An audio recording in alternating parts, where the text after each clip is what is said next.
16वां प्रश्न है 1/1 इंटू 4। ठीक है, 1 इंटू 4 है, ये दशमलव नहीं है। ठीक है, 1 इंटू 4 मतलब 1 गुणित 4 है, plus 1/4 into 7 plus 1/7 into 10 plus dot dot dot फिर प्लस 1 कोष्टक के अंदर 3n-2 और दूसरे कोष्टक के अंदर 3n+1 दिया हुआ है।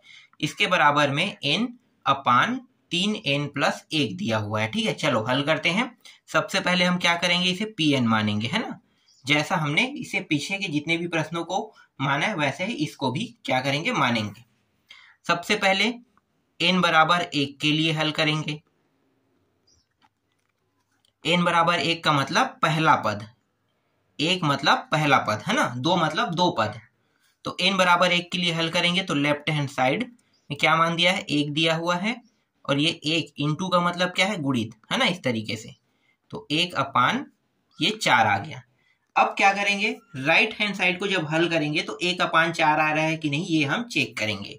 तो चलो करते हैं। तो राइट हैंड साइड का मान क्या है, राइट हैंड साइड n के जगह में कितना रखेंगे, 1 रखेंगे, और ये रहा 3 गुणित इसके जगह में भी 1 और ये 1, तो ये 1 हो गया, 3 एकम 3 और 1 4। देखो यहां भी कितना आ गया, 1/4 और यहां भी 1/4। अतः दिया गया कथन n बराबर 1 के लिए सत्य है। अब n बराबर 2 के लिए देख लेते हैं। तो n बराबर 2 के लिए देखेंगे तो इन दोनों पदों को साथ साथ लेना है। ठीक है, n का मान 2 मतलब 2 पद, तो ये पहला पद और दूसरा पद दोनों को ले रहे हैं। तो लेफ्ट हैंड साइड 1/4 एकम 4 डायरेक्ट रख लेते हैं। ठीक है, फिर 1/, ये कितना है, 4 इंटू 7, चलो ऐसे लिख लेते हैं, 4 इंटू मतलब 4 गुणित 7।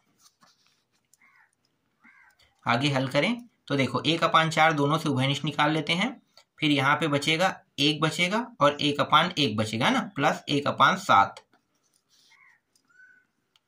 तो ये हो जाएगा 1/4, 7 एकम 7 प्लस 1 और 7 एकम 7, तो ये हो गया 7 1 8, ऊपर 8 हो गया, और ये 4 और 7 को वापस फिर से गुणा कर देते हैं। तो 4 एकम 4 दूनी, तो कितना आया, 2/, यहाँ पे 7 आया।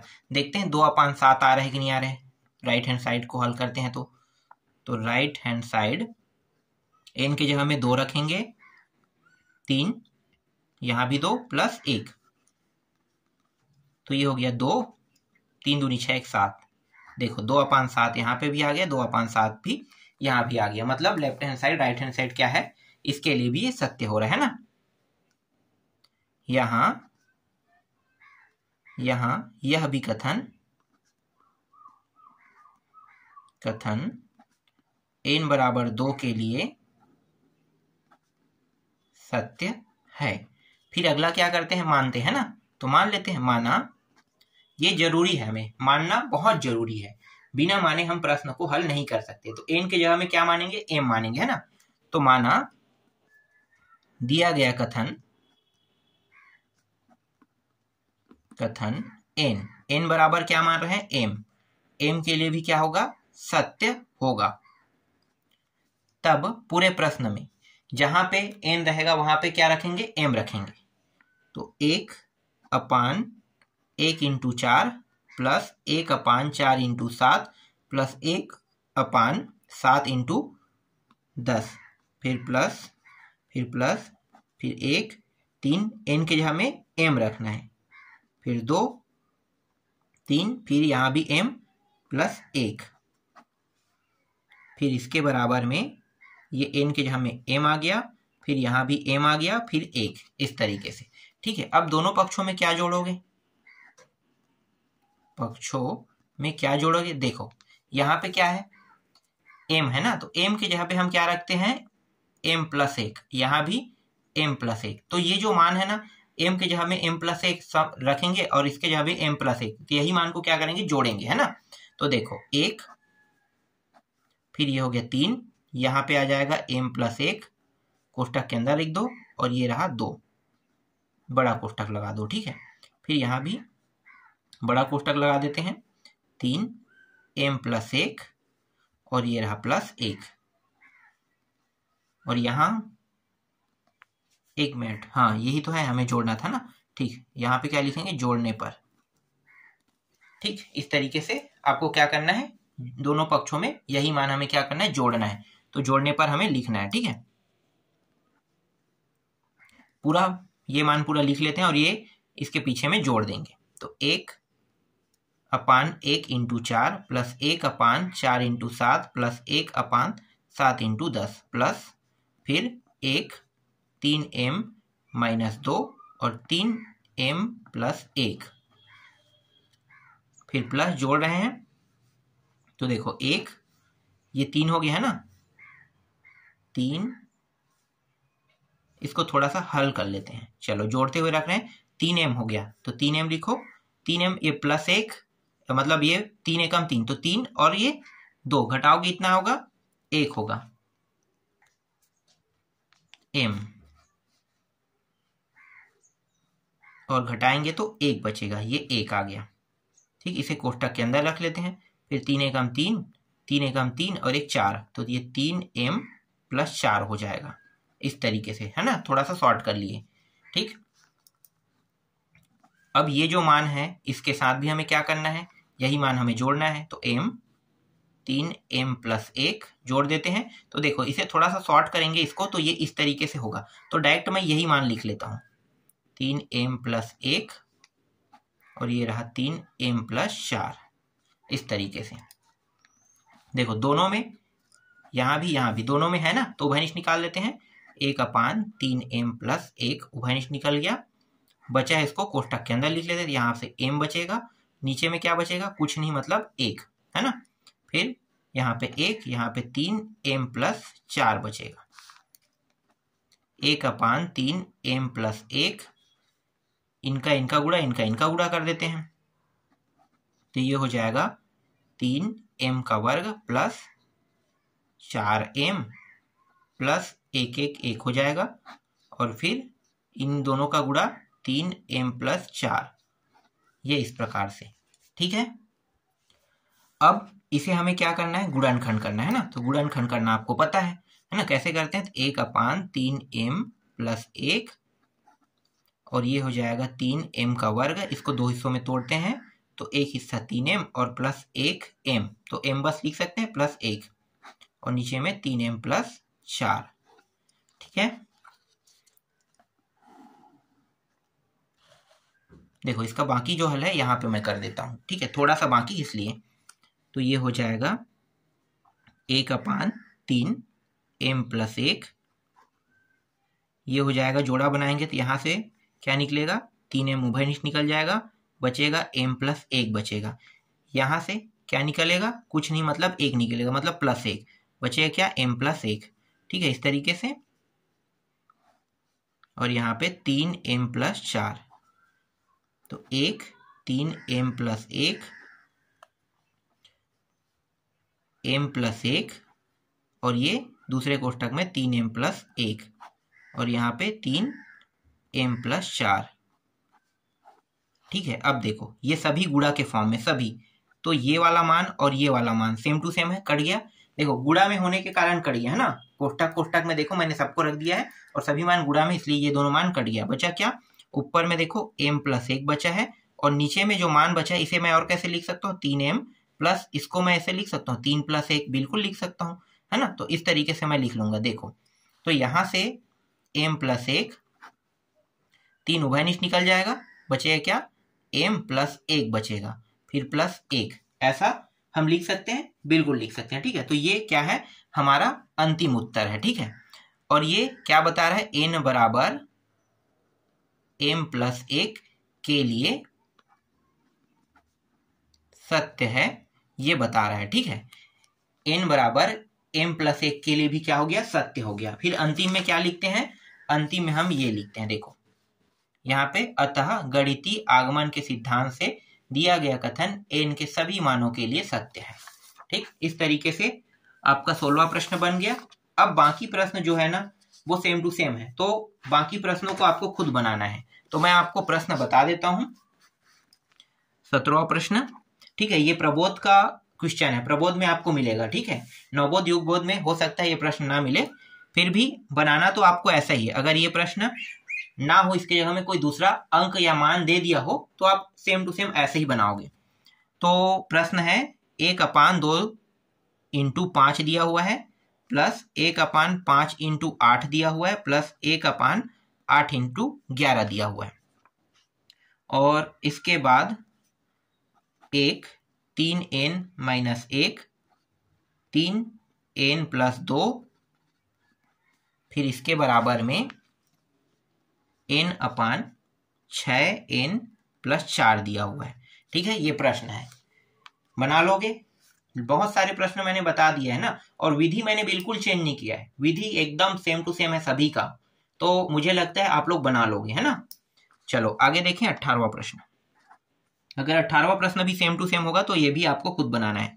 तो 1 × 3 दिया है, फिर 2 × 4 दिया है, ये भी वैसा ही है, फिर 3 × 5 दिया है, फिर प्लस n, फिर n + 2, इसके बराबर में n + 1, एक मिनट, ये n है ना, 2 नहीं है, n + 1, 2n + 7, और ये रहा 6, ठीक है। ये प्रश्न भी आपको सेम टू सेम दिखाई दे रहा है। हल तो मतलब जैसे मैंने बाकियों को किया वैसे ही इसको भी क्या करना है, हल करना है आपको, ठीक है। चलो आगे बढ़ते हैं, 19वां प्रश्न देखते हैं। 19वां प्रश्न में मैं पूरा लिख लेता हूं यहाँ पे, प्रत्येक धन पूर्णांक n के लिए 3n, सॉरी यहाँ पे दिया 3 दिया है, फिर 3⁻2n दिया है, प्लस 7 दिया है, और 8 से क्या करने के लिए कहा है, 8 से विभाजित मतलब भाग करने के लिए कहा है, 8 से विभाजित होता है कह रहा है ना। चलो देखते हैं हल करके, ये कुछ नया लग रहा है हमें, है ना। तो हम क्या करेंगे, पहले तो मानेंगे, ठीक है।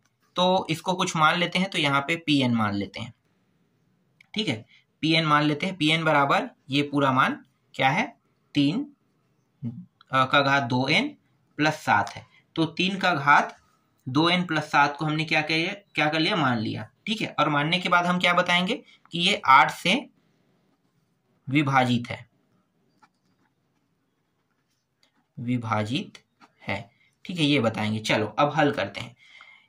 n = 1 के लिए हल करते हैं, ठीक है। तो जहां जहां पे n दिया है वहां पे हम क्या करेंगे, 1 रखेंगे, तो यहां भी क्या हो जाएगा, 1 आ जाएगा।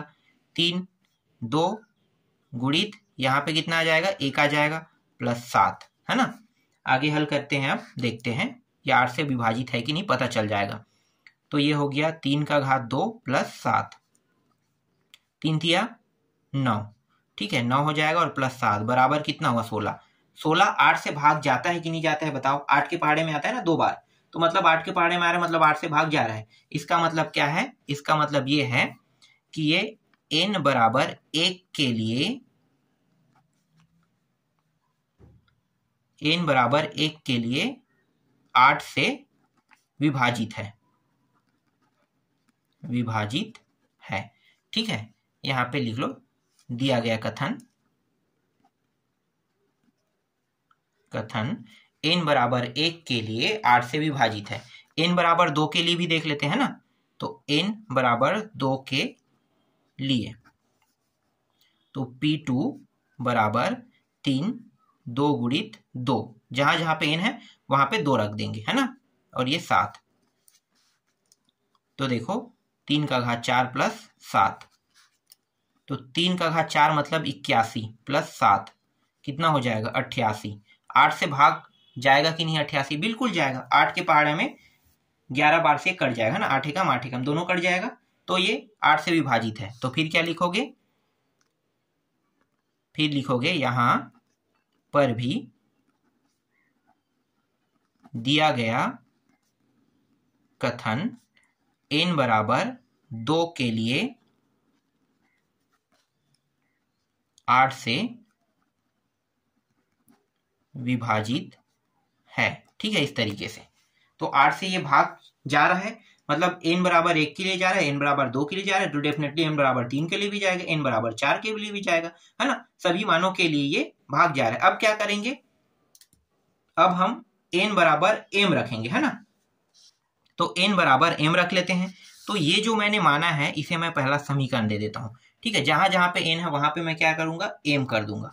तो चलो यहाँ पे लिखो माना, डायरेक्ट मैं यहाँ पे n की जगह में मैंने क्या कर दिया, m कर दिया। तो p m हो गया 3 का घात 2 और ये m बन गया प्लस 7 बन गया, है ना। फिर यहां भी लिखेंगे 8 से विभाजित, 8 से विभाजित, ठीक है। ये हो गया 3 2 का 3 2m और ये प्लस 7, ठीक है। इसके बराबर में ये 8 रखेंगे और इस 8 के साथ अल्फा बीटा गामा लैम्डा जो भी लगाना चाहो लगा सकते हो, ठीक है। तो यहाँ पे मैं बीटा लगा देता हूँ, ठीक है। ये बीटा मैंने लगा दिया। अब आगे इसको हल करते हैं। अब मैं क्या करूंगा, अगला स्टेप ये है कि जहां पे m है ना वहां पे मैं क्या करूंगा, m प्लस, ये समझो ये वाला मान ही देख लेते हैं, चलो ठीक है। तो ये p m की जगह में क्या हो जाएगा, m प्लस 1 आ जाएगा। ये समझना है ना कि क्या आ जाएगा, m प्लस 1, ठीक। बस इतना ही को ले रहे हैं, इतना ही बस को, है ना, हल कर रहे हैं इसी को। तो बस हम इसी को हल कर रहे हैं। तो m की जगह पे मैंने क्या लगा दिया, m प्लस 1 लगा दिया, ठीक है। मतलब m प्लस 1 मैंने रख दिया। इसके बाद 3 2 m के जगह में m प्लस 1, यहां भी प्लस 7।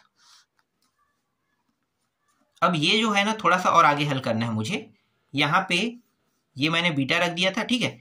तो ये 7 जो है, एक मिनट मैं थोड़ा सा इसे पहले काट देता हूँ, थोड़ा आगे और हल कर लेता हूँ, फिर मैं बाद में इसका उपयोग करूंगा ही करूंगा, है ना। इसे बाद में रख लूंगा, पहले इसी को हल कर लेते हैं। ये मैंने बीटा माना था, यहाँ तक आपको समझ में आ गया, ठीक है। 3 2m बस को जैसा वैसा रखते हैं। 8 बीटा हो गया, 7 को इस साइड ले जाओ, तो 7 माइनस से क्या हो जाएगा, प्लस से क्या हो जाएगा माइनस, है ना। तो 3 का घात 2m का मान कितना है, ये आया, ठीक। अब मैं इसका उपयोग फिर से करूंगा। अब मैं m की जगह में क्या रखूंगा, m प्लस 1 रखूंगा, ठीक है।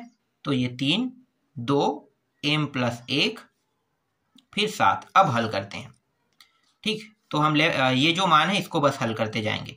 तो ये 3 2 का अंदर गुणा करो तो 2m प्लस 2 प्लस 7, है ना। इसको और कैसे लिख सकते हैं, 3 2m और इंटू 3 और ये 2 जो है ऐसा हम लिख सकते हैं, ठीक है। जब जोड़ते हैं तो वापस से जुड़ जाता है ना, तो हम इसको ऐसा हम लिख सकते हैं, ठीक है। अब देखो यहाँ पे क्या है, 3 2m, यहाँ पे क्या है 3 2m। तो 3 2m की जगह में मैं क्या रख सकता हूँ, ये मान रख सकता हूँ, बिल्कुल। तो यहाँ पे मैं रख दूंगा, है ना, मान रख देते हैं। और इसको क्या करेंगे, 3 का वर्ग मतलब 9, 9 लिख लिया मैंने इसको। और यहाँ पे 3 का घात कितना है, 2m, इसके जगह पे मैं ये मान रखूंगा 8 बीटा माइनस 7 और ये प्लस 7, ठीक है।